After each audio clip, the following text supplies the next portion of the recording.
ترديد كلام الأموات مع الدندرة بتلحين كلمات فيها سفادي، هروج ما منها فود ولا ثمرة، ما غير دعاة إلى الإفساد. قال العلماء: خير الكلام ما دل على هدى أو نهى عن ردى.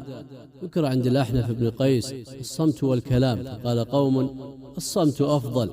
قال الأحنف: الكلام أفضل، لأن الصمت لا يعدو صاحبه، والكلام ينتفع به من سمعه، ومذاكرة الرجال تلقيح لعقولها.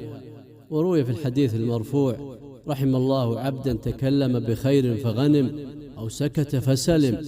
قال سعيد بن جبير: رأيت ابن عباس رضي الله عنه في الكعبة آخذا بلسانه وهو يقول: يا لسان قل خيرا تغنم، أو اسكت تسلم.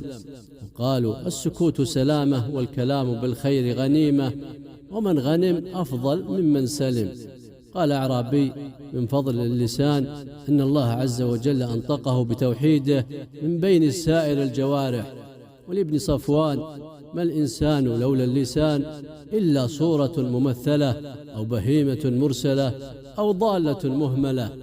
بترك الفضول تكمل العقول. فضول الكلام ما ليس في دين ولا دنيا مباحة.